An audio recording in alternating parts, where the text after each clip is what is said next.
So today's Saturday. It's not Monday, and I know what you're thinking. It's not Monday. Why is he posting the video? Well, I'm sitting at home because I'm trying not to spend money. Not that I'm broke or anything, but I made a big purchase yesterday. If you're on my Facebook, you've seen it. So, I found that one of the best ways to keep you from spending money is to stay at home. You can still buy stuff online, I guess, but if you're not out, you can't spend money. So I'm here, and kind of bored, and I tried to make this video yesterday, so I was like, hey, let's try it again. And the thing that happened yesterday was that I had an idea, and then as I was in the process of making the video, I realized that I had some things messed up. I was reading some things, and they were not what I thought they were. But I got it figured out now. We got it ironed out. So I'm going to try to make the video today. And I don't know how you are, but I know how I am. A little touch of OCD. So if you're wondering what these are in my ear, they're my Bluetooth headphones, and they have a mic in them. And if you know me, you know I don't talk very loud. So I wear these so you can hear me. But the goal eventually of these videos is I would like to get to where I could post one Monday and one Thursday. I mean, I could do that now, but I'm just kind of throwing them out there on Monday just to see if anybody even cares.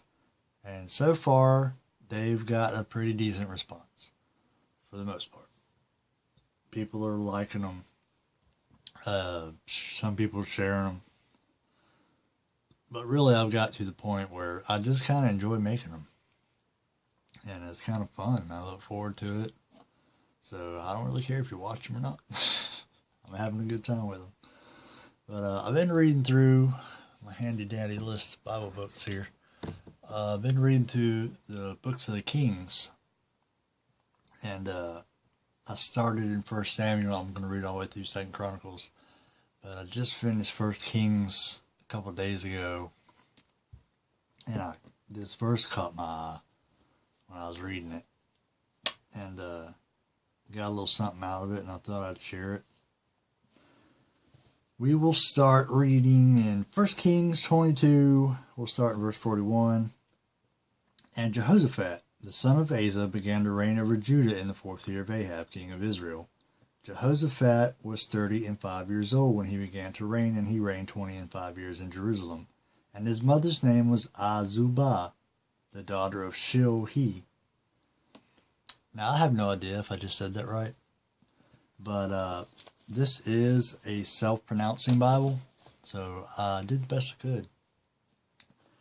43, and he walked in all the ways of Asa his father. He turned not aside from it, doing that which was right in the eyes of the Lord. Nevertheless, the high places were not taken away.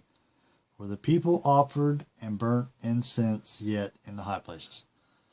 Now, the high places were altars set up to worship pagan gods, other gods. And they're called high places because they find the highest place, mountain, hill, whatever, put it up there.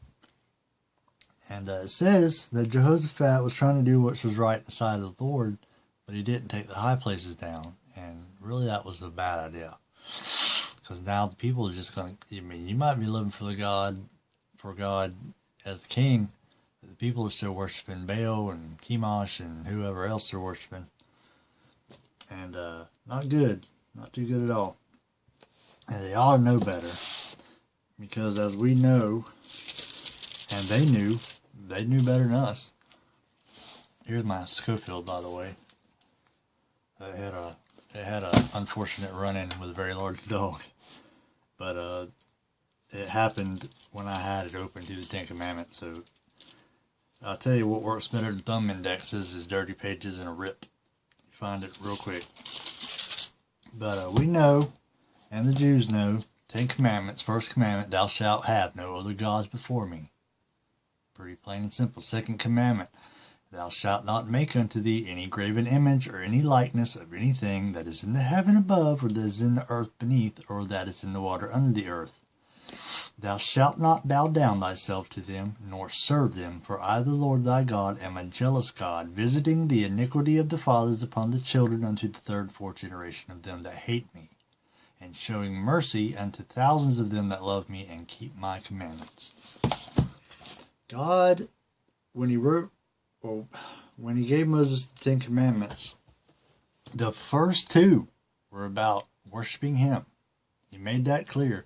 So it's not like you could be like, oh, well, I don't know which commandment that was. It was the first two. You worship God, that's all you worship. But during this time, Israel had turned to start worshiping pagan gods, or any of them. I mean, so many different gods. I mean, it kind of reminds you of the world we live in today, where people just worship whatever they want and think they're okay. But as the king, if he had decided he was going to do right in the sight of the Lord, he had the authority to take these high places down, but he didn't. And the people kept on worshiping their false gods. And I liken it to, say you're a father, and one day you get saved. And you come home, your wife and your kids aren't saved, but you're saved, and I'm going to live for Christ now, I'm going to be a Christian. So you start doing all the things you're supposed to do: read your Bible, pray, go to church, Bible study, witnessing to people, whatever it is. And but you still have your porno, your stack of porn in the closet, still got your liquor in the house, still got your R-rated movies you watch, your dirty jokes to tell, you people you hang out with that you shouldn't hang out with.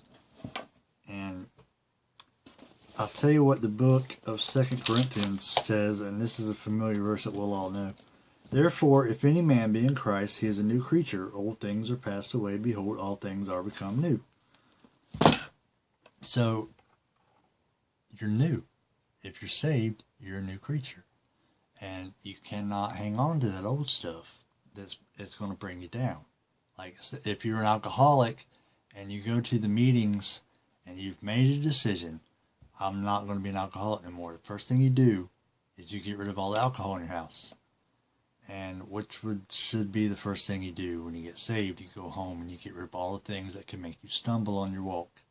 You're walking with Christ now, and the things from your previous life that you know kept you from him, you got to get rid of them. You can't hang on to them no more. And you got to have that discernment to know, because not everything you did in the previous life was bad. Nobody's that bad, really. And maybe people in prison.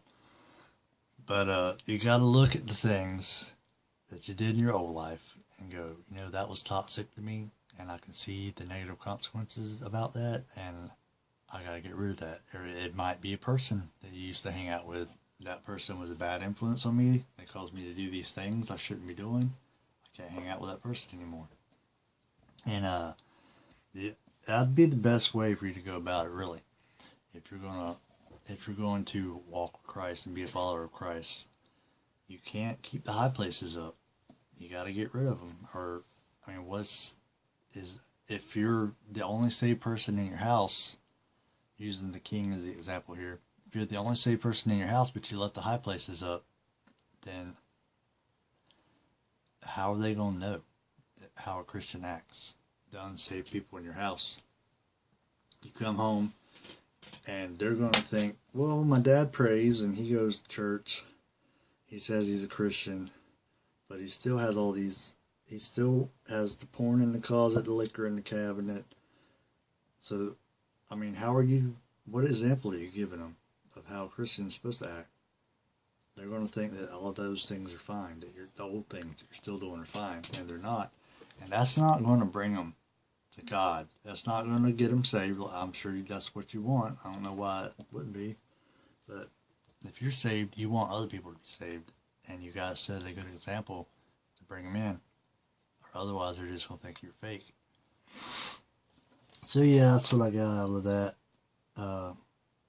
If you are somebody watching this video and you're still hanging on to some of those things, I can tell you they are not going to help you, and they're just going to drag you back to where you were. And I don't know about you, but I don't go backward. I go forward.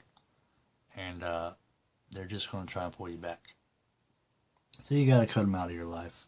And I'll tell you, you'll be happier for it. I know a lot of people and that were in some really bad things before they got saved. And then they got saved and they had to cut those things loose.